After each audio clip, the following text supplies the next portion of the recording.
It's December, and a traditional treat is cookies. And cookies are what we're going to be talking about this evening. I'm Richard. And I'm Gary, and these are our incredible stories.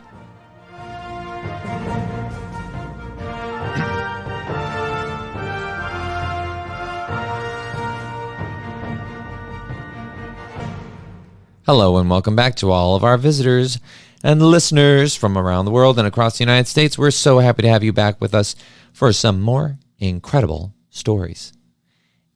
If you happen to be walking through the door and said, hey, I heard some incredible stories from outside and I thought I'd come in and check them out, well, go ahead and find a seat. Make yourself comfortable because you're in the right spot for some good stories. If you like what you hear, well, mosey on by every Friday and sit down and enjoy another incredible story.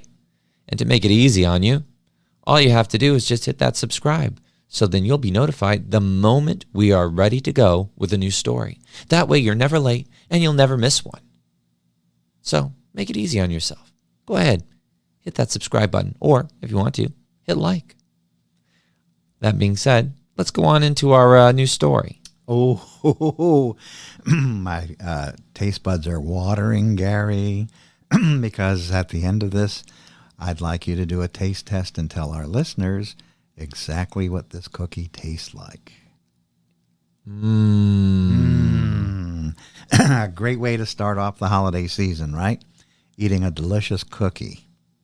And cookies are an important part of our holiday celebration. So, well, yeah, I mean, you know, the powdered sugar cookies. Yeah, Oreos. Oh, yeah, the red ones, the ones with the red frosting for the Christmas, or the sprinkle cookies, or the little shortbread cookies that are different colors with the dried cherries all over them. Oh, stop! Or the ones that my wife gets, the Italian cookies, because her family sends those down from New York. I am so hungry. Well, we're going to be talking about a cookie, and the filling for this cookie was created by a man by the name of Charles M. Roser. Now, of course, nobody's ever heard of Charles M. Roser, but we're going to make him immortal in the podcast by linking him to this famous cookie. Yes, he was a cookie maker. He was born in Ohio. He first worked for a bakery in Philadelphia. But he sold his recipe to a place called the Kennedy Biscuit Company up in Massachusetts. Now, we're talking about Fig Newtons. Fig Newtons. Now, he, like I say, was responsible for the recipe for the fig filling, and the Kennedy Biscuit Company was responsible for everything else. Now, the cookie part? Yep, and the name. And the, people thought, oh, my, Fig Newtons, that's named after that physicist, Isaac Newton, Sir Isaac Newton. Yeah, but he's more attached to apples than he is figs. That's right. And so consequently, wrong. The Fig Newton has nothing to do with Isaac Newton. It seems that the Kennedy Biscuit Company, they named their cookies after local towns. So they had cookies named Beacon Hill. They had cookies named Harvard. You ever had a Harvard cookie? I've never had a Harvard cookie. They had Shrewsbury. Shrewsbury? And then the Newton was created, the Fig Newton. Newton was the name of the cookie, and the fig was the filling.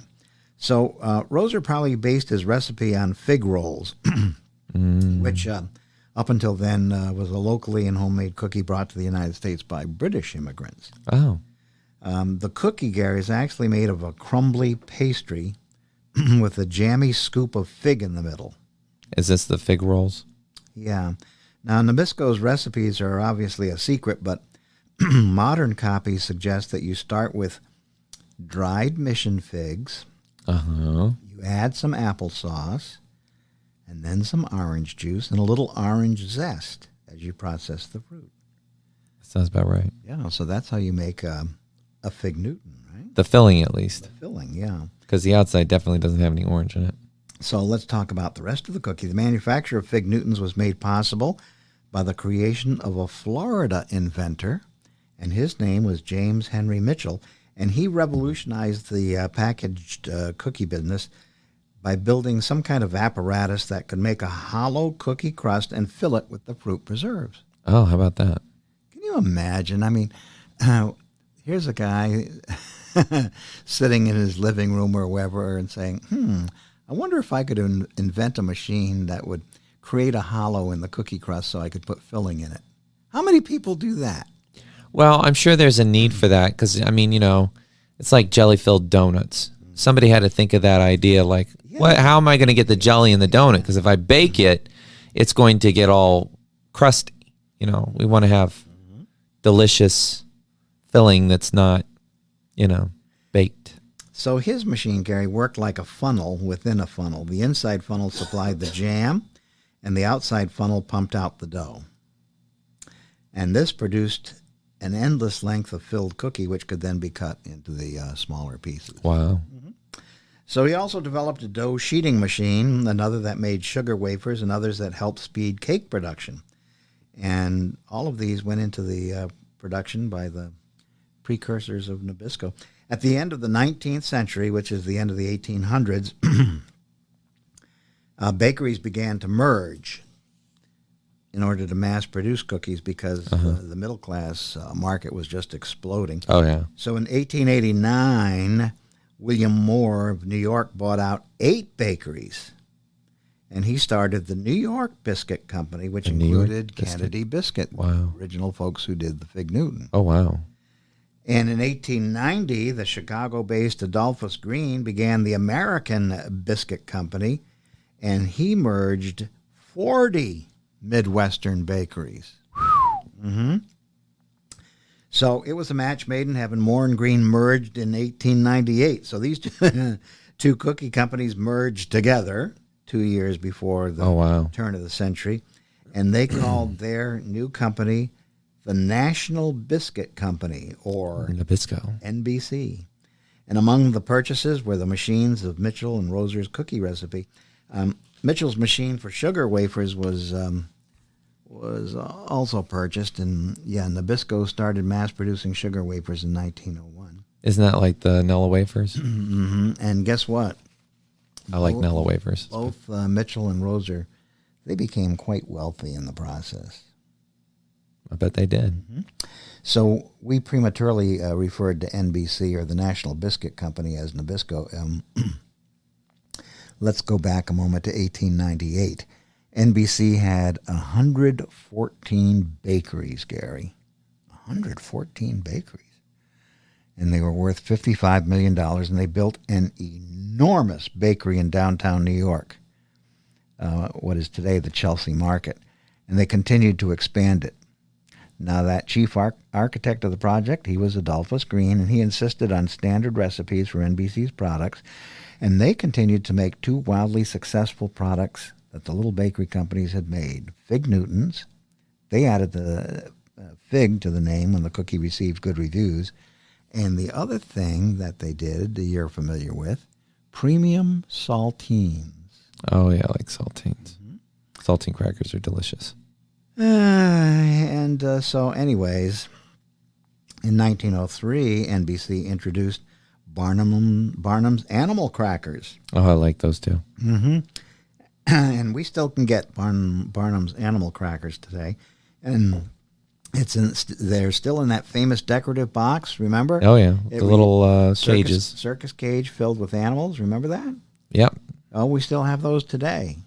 And has a little string on it you can carry it with. So this year, 2023, those Barnum Animal Crackers are 100 years old. And then in 1912, they introduced Lorna Doone shortbread cookies. I love Lorna Doones. And then, I could eat so many Lorna Doones. Yes. And then the one that we talked about in a previous podcast, the unstoppable Oreos.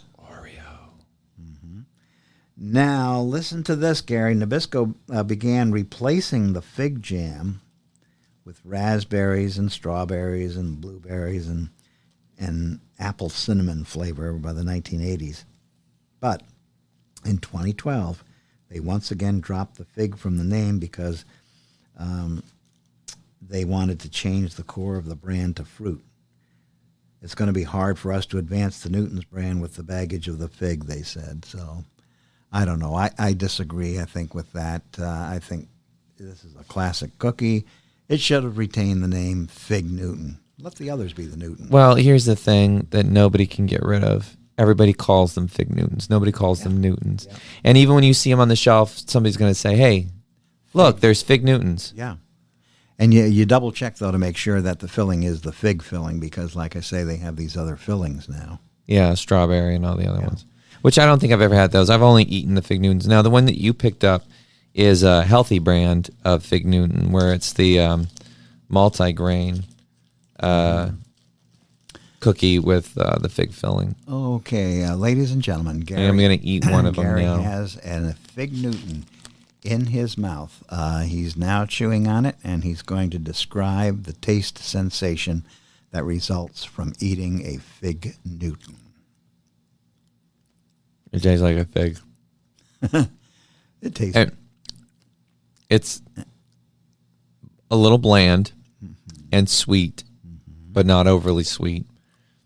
Typically, when I've had Fig Newtons, the cookie is very smooth, and this one is a little bumpy and has more of a texture of like, not really an oatmeal cookie, but kind of an oatmeal cookie. That's because that's the healthy version of it.